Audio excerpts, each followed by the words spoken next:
Hello everyone, welcome back to Favorite Trek Moments.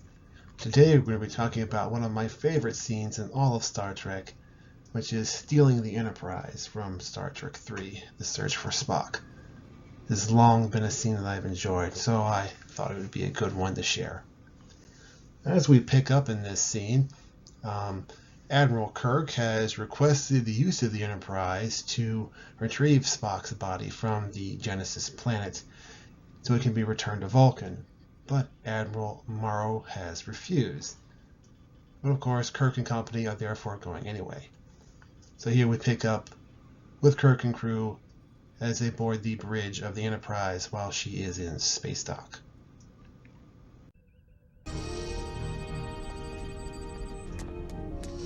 As promised, she's all yours, sir. All systems automated and ready. A chimpanzee and 2 trainees, Goodwin. Thank you, Mr. Scott. I'll try not to take that personally. Now, since, of course, you can't run a Constitution-class ship with only 5 people, Scotty had to rig up automation to run most of the ship's systems, which is a testament, of course, one, to Scotty's engineering abilities, but this scene also shows that, even though Kirk is just joking, that I wouldn't want to insult the Enterprise in Kirk's presence, even if for some bizarre reason I wanted to. I'd be grateful, Admiral, if you'd give the word. Gentlemen, may the wind be at our backs. Stations, please. And they're ready to go do what they need to do to retrieve Spock's body, his body and his Katra, which is currently in Dr. McCoy, can be returned to Vulcan as his father Sarek requested. And they're going to do it in spite of any consequences they may have to suffer in terms of their career. So, here we go.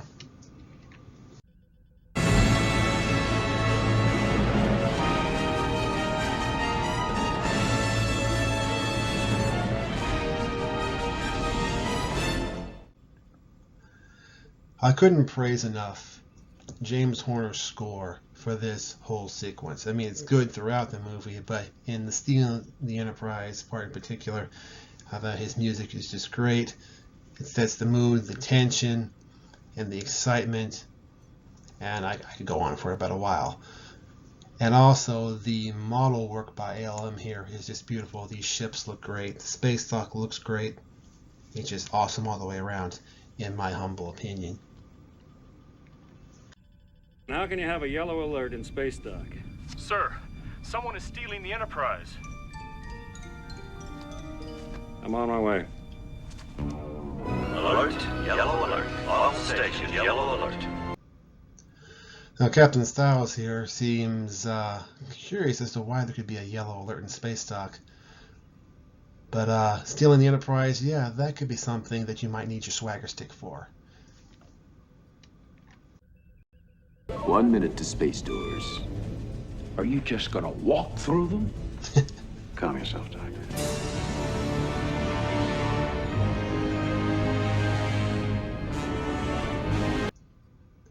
Now, while Kirk is playing it cool, McCoy has a good point. How are they going to get out of space dock?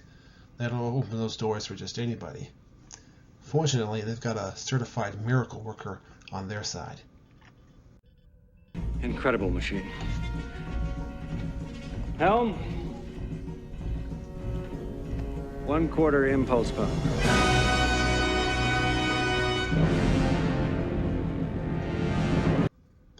Something interesting to note here is that Styles refers to the Excelsior as an incredible machine. And while it's clear that he's impressed with his ship's abilities, I can't ever see Kirk referring to the Enterprise as a machine. It's a far more personal connection to that, which illustrates the difference between these two men. I guess also here would be a good time to point out that while she's not one of my favorite designs, I think the Excelsior is a pretty good looking starship, although the Enterprise refit is still my favorite. Warning, secure space doors. Warning, secure space doors. Warning, secure space doors. Now, Mr. Scott. Sir? The doors, Mr. Scott. Hi, sir. I'm working on it. Now you would think by now that Kirk would know that Scotty always multiplies his opening space door estimates by a factor of 4. Of course, we all know that Scotty's going to get the doors open just in time, and then James Horner's music is going to swell in triumph.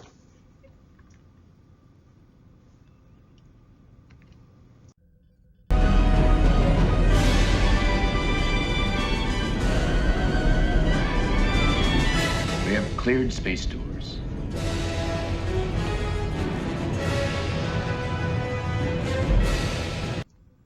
The music is great. The ships are great. The space dock is great. I wish I could include the whole bit, but I'm not sure if YouTube would be too happy about that.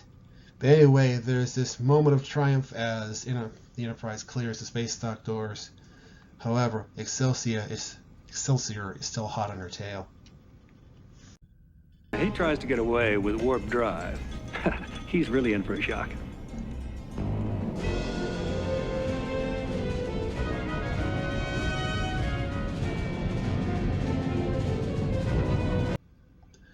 Well, there definitely is a shock coming, but it may not be the one that Captain Styles expects. And I just have to throw out here one more time, the Enterprise with space dock and Earth and the Moon. This is great. Kirk, you do this, you'll never sit in the captain's chair again. Warp speed. I see. Warspeed. So something interesting about this bit. Styles tries one last thing to stop Kirk, is that this may end his career. And I'm sure Kirk knows this. However, without hesitation, he orders Warspeed. They're committed to do what they need to do for Spock. I think it emphasizes how, in spite of all the music and the effects, which are great, that this, once again, this is a scene about characters.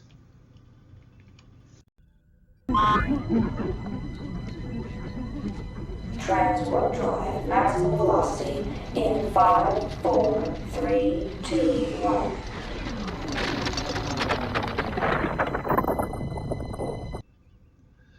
One of the ironic things I think here is that after this scene, there is a certain individual we never see in a captain's chair again. Although it's not Jim Kirk. I guess Style forgot that the more you overthink the plumbing, the easier it is to stop up the drain.